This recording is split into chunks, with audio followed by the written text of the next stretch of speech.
अस्सलाम वालेकुम स्टूडेंट्स। आज के लेक्चर में हम लोग चैप्टर नंबर 7 की एक्सरसाइज को स्टार्ट करेंगे। तो क्वेश्चन नंबर 1 से इसको शुरू करते हैं। टोटल इसके 7 क्वेश्चन हैं। तो क्वेश्चन नंबर 1 है, a particle is moving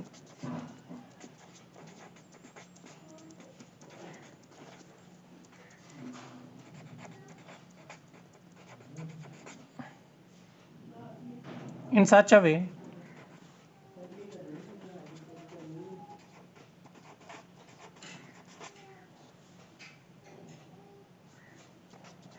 that its position at any time t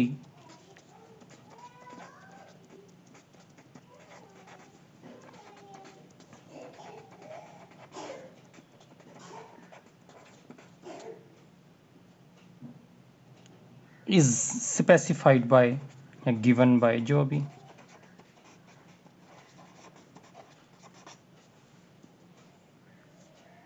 और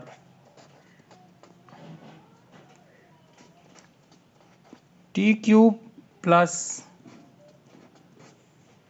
T square I plus cos T sine square T J plus E की power T plus log T के। ये उसकी position आपको given है, ठीक है, आई जे और के में।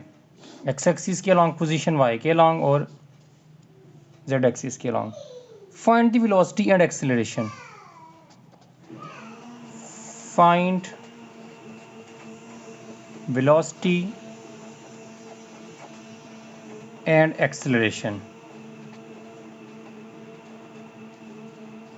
तो ये आपने कार्टेशियन कंपोनेंट्स के अंदर इसकी वेलोसिटी और एक्सेलरेशन फाइंड करनी है। तो मैंने आपको बताया था कि जब आपने वेलोसिटी निकालनी होती है तो आप सिंपल इसका डेरिवेटिव ले लेते हैं।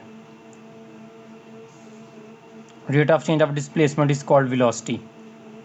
और जब आपने एक्सेलरेशन निकालना होता है तो आप वेलोसिटी का डेरिवेटिव ले लेते हैं। तो सबसे पहले इसका डेरिवेटिव लेते हैं D R by D T.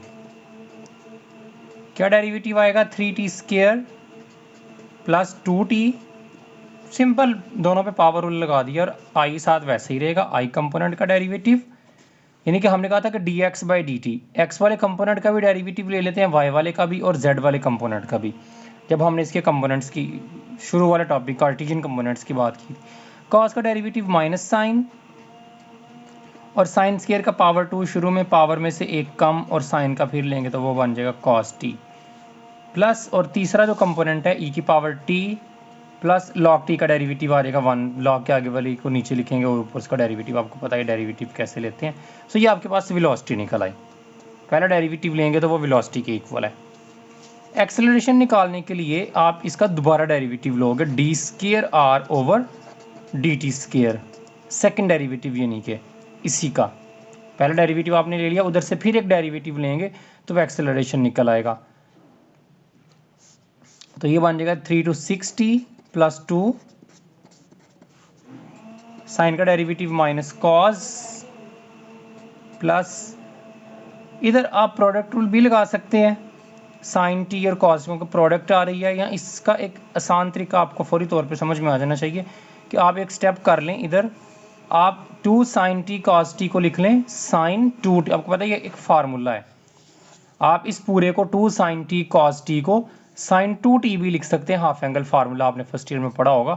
तो साइन का डेरिवेटिव आ जाएगा कॉस और एंगल का साथ 2 आ जाएगा। प्रोडक्ट रूल लगाओगे फिर भी यही बनेगा, एक ही बात है। इसका e की पावर t का डेरिवेटिव वही होगा, t का आगे 1 और 1 ओवर t का minus 1 over T square. t की पावर ऊपर जाके -1, पावर शुरू में लाएंगे, पावर में से एक माइनस वगैरह जो कुछ भी करना है। तो ये तीसरा इस तरह। तो ये आपके पास है। तो सिंपल 2 लाइनों में आपका पहला क्वेश्चन सॉल्व हो गया।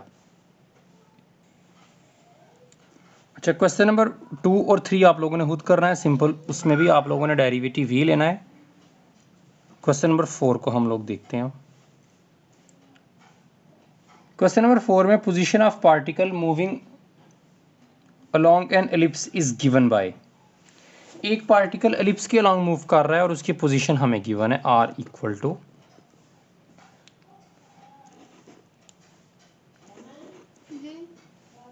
a cos ti plus b sin tj। तो if a greater than b, अगर a b से ग्रेटर है तो find the position of the particle where velocity has maximum and minimum magnitude. Find position of particle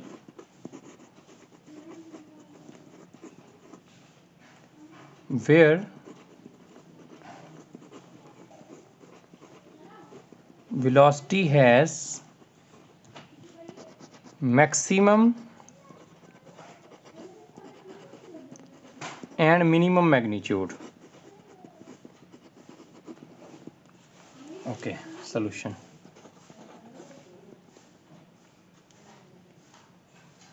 आपको दिया हुआ है उसने r equal to a cos t, इसको आप डिफ्रेंशिएट कर लें dr बाई dt तो वो बन जाएगी वेलोसिटी। डेरिवेटिव लेंगे, कॉस का डेरिवेटिव माइनस साइन, साइन का डेरिवेटिव कॉस। और जब आप इसका मैग्नीट्यूड लेंगे वेलोसिटी का, उसने कहा वेलोसिटी के मैग्नीट्यूड की बात की है, तो वेलोसिटी का मैग्नीट्यूड आ जाएगा, आई कंपोनेंट का भी स्केयर करेंगे a square sine square T, और जे कंपोनेंट का भी स्केयर करेंगे b square cos square T, और इसका स्केयर रूट। ठीक है, दोनों का स्केयर करते हैं और साथ स्केयर रूट लेते हैं। तो ये मेरे पास वेलोसिटी का मैग्नीट्यूड आ गया। मैंने देखना है कि वेलोसिटी मैक्सिमम और मिनिमम कब होगी।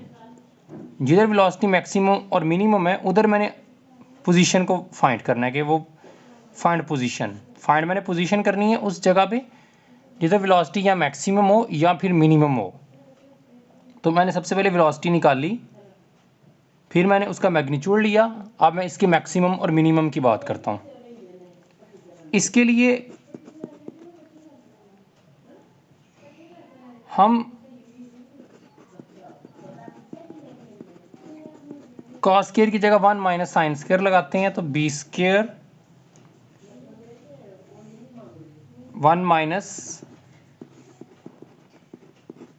Sign square t. तो वेलोसिटी का मैग्नीट्यूड आपके पास आ गया ए स्केयर, इसमें से और इसमें से साइन स्केयर कॉमन जब निकाल लोगे तो A square minus B square sine square T, और साथ ये प्लस बी स्केयर बचेगा। ओके, अब आपको पता है कि ए ग्रेटर है बी से, ये मुझे उसने दिया हुआ है, ए बी से बड़ा है, तो ये ए में से जब माइनस करेंगे बी को तो आंसर पॉजिटिव आएगा।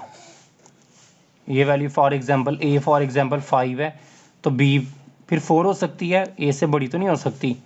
तो 5 का स्केयर माइनस 4 का स्केयर, तो आंसर आपके पास पॉजिटिव ही आना है, और ये तो वैसे ही स्केयर है, इसलिए टोटल आंसर पॉजिटिव ही आएगा। ठीक है, स्केयर रूट के अंदर। अब वेलोसिटी की वैल्यू डिपेंड कर रही है इसके ऊपर, साइन के ऊपर, क्योंकि ए और बी तो कांस्टेंट है, इसकी वैल्यू तो जो भी होगी फिक्स हो। फॉर एग्जांपल ए वो कह देता है 5 है और बी कह देता है 4 है। अब ए और बी तो यही रहेंगे, इनकी वैल्यू तो नहीं बदल सकती। ठीक है, तो साइन की वैल्यू डिफरेंट हो सकती है, टी कुछ भी हो सकता है, कोई भी एंगल 0 का 90 का जो भी है। तो अगर साइन टी इक्वल होगा, साइन स्क्वायर टी अगर इक्वल होगा 1 के, तो वेलोसिटी का जो मैग्नीट्यूड है ये होगा मैक्सिमम। ठीक है, वेलोसिटी का मैग्नीट्यूड क्या होगा, क्योंकि साइन टी की जो मैक्सिमम वैल्यू, ये ज़्यादा से ज़्यादा वैल्यू आपको दे सकता है 1। साइन की जो रेंज है वो -1 से +1 तक है,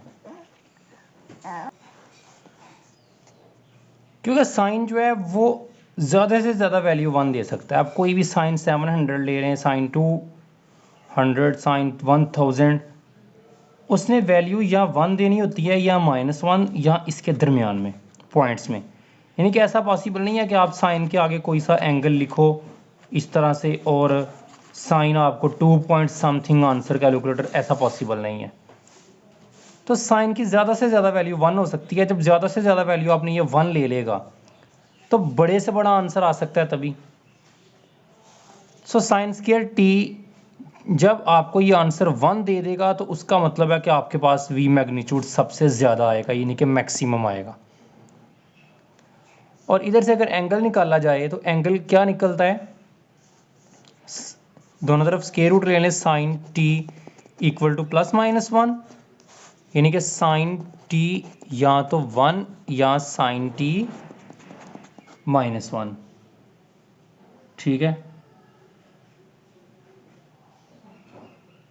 और साइन इनवर्स 1 करें अगर कैलकुलेटर से, अगर इसको चेक करें साइन इनवर्स 1 को, तो t equal to sine inverse 1, तो आपके पास ये बनता है 90।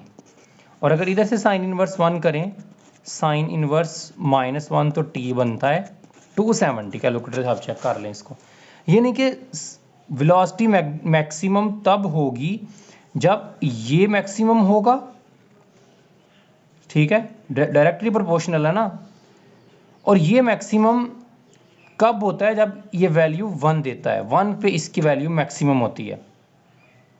और इधर से मैंने t की वैल्यू निकाल ली तो वो मेरे पास आ गई 90 और 270। ये t की वैल्यू आपने जाके पुट करनी है इस जगह पे, क्योंकि फाइंड तो आपने r करना है।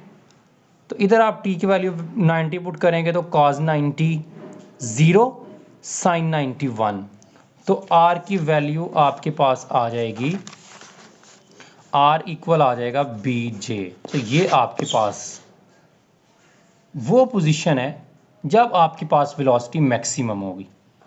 और अगर आप 270 पुट करेंगे इधर दूसरी वैल्यू, तो r की वैल्यू इक्वल आ जाएगी cos 270, अगेन 0 होता है, तो आपके पास आ जाएगी -bj, sin 270 -1 होता है। ठीक है, तो ये आपके पास जो है मैक्सिमम वैल्यू जो वो निकल आई है। इसी तरह से वेलोसिटी मिनिमम कब होगी, जब ये मिनिमम होगा। सारी डिपेंडेंस इसके ऊपर है, क्योंकि ये तो फिक्स एक दफ़ा वैल्यू इनकी लग जानी है, वो तो नहीं बदलनी। ए बी तो आपको दिए होंगे एग्जाम, फॉर एग्जांपल ये 5 है, ये 3 है, तो सारा फ़र्क इससे पड़ना है। ये इसके बढ़ने से वेलोसिटी बढ़ेगी, साइन टी के कम होने से वेलोसिटी कम होगी। तो साइन टी जब 0 होगा, ये मिनिमम होगा, तो वेलोसिटी मिनिमम होगी, और ये कम से कम वैल्यू दे सकता है। साइन स्क्वायर टी की कम से कम वैल्यू जो आ सकती है वो आ सकती है 0। तो मिनिमम कब होगा, जब साइन स्क्वायर टी किसके इक्वल होगा, 0 के।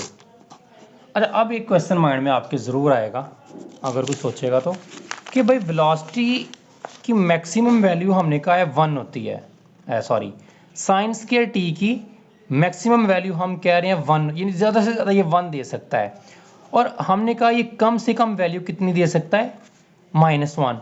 जब मिनिमम वेलोसिटी की बात कर रहे हैं तो मैं साइन स्क्वायर टी को इक्वल टू -1 क्यों नहीं रख रहा।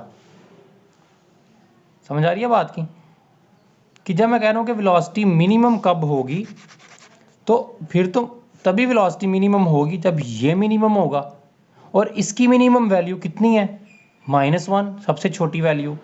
लेकिन बात देखें, ऊपर स्क्वायर भी है, तो स्क्वायर की वजह से इसकी नेगेटिव वैल्यू तो कोई ये अवेल कर नहीं सकता साइन स्क्वायर टी जो है, इसलिए इसकी मैक्सिमम वैल्यू 1 होगी, और मिनिमम वैल्यू जो है वो माइनस वाले कोई नंबर नहीं हो सकते स्केयर की वजह से, वो मिनिमम वैल्यू इसकी होगी 0।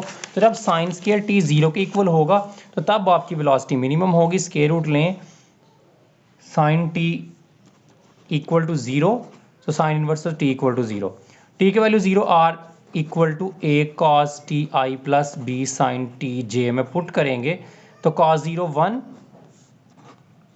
और साइन 0 0, तो ए आई ये उसकी जिधर ये पोजीशन की वो वैल्यू है जिधर आपकी वेलोसिटी मिनिमम है। इसी तरह टी 0 के अलावा 180 भी हो सकता है, तो 180 करेंगे तो cos 180 -1, so r equal to minus a i sine 180 0। So ये दो वैल्यूज मिनिमम के लिए और दो वैल्यू मैक्सिमम की, तो ये आपका क्वेश्चन सॉल्व हुआ।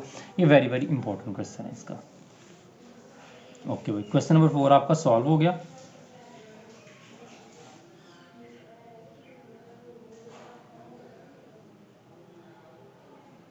आगे क्वेश्चन नंबर 5 को देखते हैं।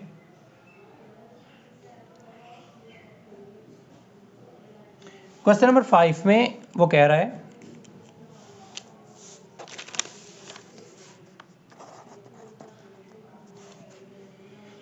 a particle P is moving in a plane in such a way that at any time t is its distance from O is, distance दिया हुआ है r equal to a t plus b t square.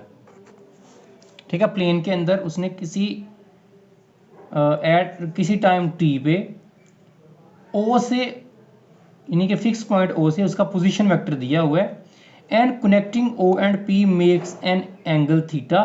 और O को जब P के साथ आप लोग जैसे हमने फिगर बनाई थी, जब आप ये P के ऊपर इसका R दिया हुआ है ये वाला, और जब O को P से कनेक्ट कर देते हैं तो इसका जो एंगल बनता है थीटा, वो एंगल भी दिया हुआ है उसने, थीटा का नाम दिया उसने। हमने क्वेश्चन के अंदर साई दिया था, लेकिन जैसे एग्जामिनर बोलेगा आपने वही नाम दे देना।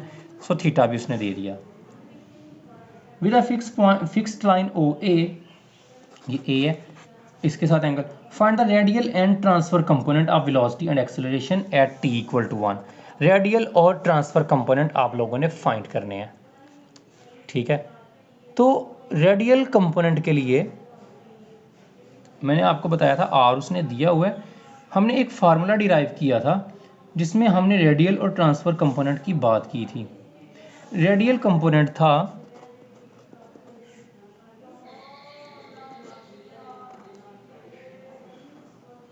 ठीक है आर डॉट, इसका फार्मूला आपने डिराइव किया, उस फार्मूला को देख लें। आपको ये याद रखने पड़ेंगे क्योंकि आपने एग्जाम में क्वेश्चन आएगा तो आपने डेरिवेशन तो नहीं करने बैठ जाना, इसलिए आपने इनको याद भी रखना है। और जो वेलोसिटी का ट्रांसफर कंपोनेंट था जिसको हम थीटा से डिनोट करते हैं, वी थीटा या वी एस के साथ, वो था are theta dot.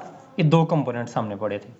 So radial component तो सिंपल है, आपको आर दिया है, इसका सिंपल आपने डॉट यानी कि डेरिवेटिव ले लेना है। वो आ जाएगा ए प्लस 2bt, टी की जगह पे उसने वैल्यू दिया 1 पुट करेंगे तो रेडियल कंपोनेंट आ जाएगा ए प्लस। सो आंसर आ गया। फार्मूला याद होगा तो बड़ी सिंपल सा काम है इसका। ट्रांसफर कंपोनेंट के लिए आर तो वैसे ही रहता है और थीटा डॉट इसका यानी कि डेरिवेटिव। पावर 3/2 शुरू में आएगी, पावर में से एक माइनस कर देंगे, सी कांस्टेंट है वो वैसे ही रहेगा, तो 3/2 में से तो 1/2 आ जाएगा। तो वी थीटा आपके पास आ गया, आर की वैल्यू पुट कर देंगे ये वाली, a t plus b t square 3/2 c theta की पावर 1/2, टी की जगह पे 1 पुट कर दें। सो वी थीटा आपके पास इक्वल आ जाएगा ए प्लस बी 3/2 सी थीटा की पावर 1/2। सो ये आपके पास वेलोसिटी का। इस तरह एक्सेलरेशन मैंने आपको कहा था आप लोगों ने खुद डिराइव करना है।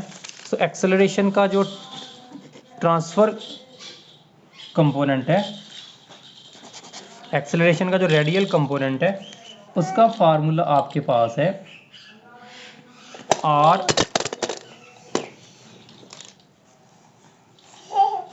Double dot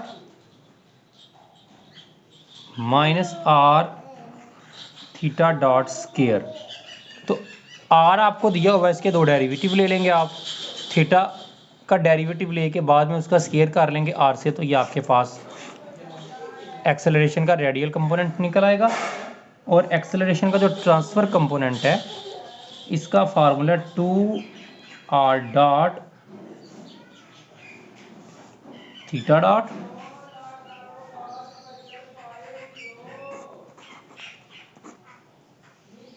minus theta double dot. तो थीटा के दो डेरिवेटिव ले लेंगे, आर का एक डेरिवेटिव उसका, ठीक है। तो ये सारा आप इस तरह करके आप इसमें वैल्यूज पुट करेंगे तो आपके पास ट्रांसफ़र कंपोनेंट्स भी निकल आएंगे। तो ये सिंपल डेरिवेटिव आपने लेने हैं, आपको आर और थीटा दोनों गिवन है। कितने कितने डेरिवेटिव और फार्मूला जब आपको याद होगा, क्वेश्चन नंबर 5 के अलावा क्वेश्चन नंबर 6 भी आप लोगों ने खुद करना है, वेरी वेरी इंपॉर्टेंट क्वेश्चन है वो, ठीक है। क्वेश्चन नंबर 6 में उसने रेडियल और ट्रांसफर कंपोनेंट ही का बोला है, लेकिन उसने इसमें आपको ये दे दिया है A X square plus B Y square equal to 1 और थीटा दे दिया सी टी स्क्र, यानी कि आर नहीं दिया, रेडियल वेक्टर नहीं दिया किसी फिक्स पॉइंट ओ से। लेकिन उसने ये बात ज़रूर की है कि आपने ट्रांसफ़र और रेडियल कंपोनेंट्स, तो आप x की जगह पे पहले पुट कर लोगे r cos थीटा और y की जगह पे आप लोग पुट कर लोगे r sin थीटा। तो इधर से सबसे पहले आप r निकाल लोगे, इधर से आप रेडियल कंपोनेंट नहीं निकाल, क्योंकि आपको r dot r double dot ये चीज़ें आपको चाहिए होती हैं, theta double dot r dot theta dot, इसलिए आपका क्वेश्चन r में होना चाहिए। थीटा तो ठीक है मौजूद है, इसमें तो कोई इशू नहीं है, लेकिन आपके पास r नहीं, तो आप इसमें पुट करोगे तो a x की जगह पे r square cos square theta plus b r square sine square theta, ठीक है, और इक्वल टू 1 वैसे ही। इस तरह से ये चीज़ आपके पास बन जाएगी। तो आर स्क्र आप कॉमन निकाल लोगे, बाकी आपके पास बचेगा a cos square theta plus b sine square theta equal to 1, और दोनों तरफ आप इसको नीचे जाकर डिवाइड कर दो, 1 over a cos square theta plus b sine square theta, ठीक है। इसको नीचे जाके 1 के नीचे डिवाइड कर दो, और r स्क्र है तो स्क्वायर रूट ले लो, तो ये आपके पास r निकल आया। इसका आप डेरिवेटिव लोगे, एक डेरिवेटिव फिर पावर रूल से, तो ये थोड़ा लेंथी होगा, ठीक है। इसके डेरिवेटिव में आपको क्वेश्चन रूल वगैरह इस तरह की चीज़ें, ये क्वेश्चन आपने बड़े ध्यान से, इसे पूरा आपने कंप्लीट खुद करना है, कंप्लीट करके आपने मुझे सेंड करना है कि आपके क्या क्या आंसर आए हैं। और सिर्फ आपको उसने थोड़ा काम उसने आसान कर दिया, उसने सिर्फ वेलोसिटी के रेडियल और ट्रांसफ़र कंपोनेंट्स पूछे हैं, यानी कि आपको इसका सिर्फ एक डेरिवेटिव लेना पड़ेगा आर डॉट और आर थीटा डॉट, दो डेरिवेटिव आपको, अगर आप इसको सेकंड डेरिवेटिव लेना पड़ता वो बड़ा लेंथी हो जाना था, क्योंकि आपको नज़र आ रहा है कि आपने जब आर डॉट निकालना है तो ये ऊपर जाएगा पावर, शुरू में पावर में से एक माइनस और पावर के नीचे वालों का डेरिवेटिव, फिर थीटा एंगल है, एंगल का फिर आगे डेरिवेटिव, तो ये काफ़ी लंबा चौड़ा काम होगा, ठीक है। सो क्वेश्चन नंबर 7 भी आप लोगों ने इसी तरह से करना है, इसका सेम क्वेश्चन है। तो क्वेश्चन नंबर 7 तक आप कर लें ये सभी, आगे हम क्वेश्चन नंबर 8 से अगले लेक्चर में इसको शुरू करेंगे। तब तक अल्लाह हाफिज़।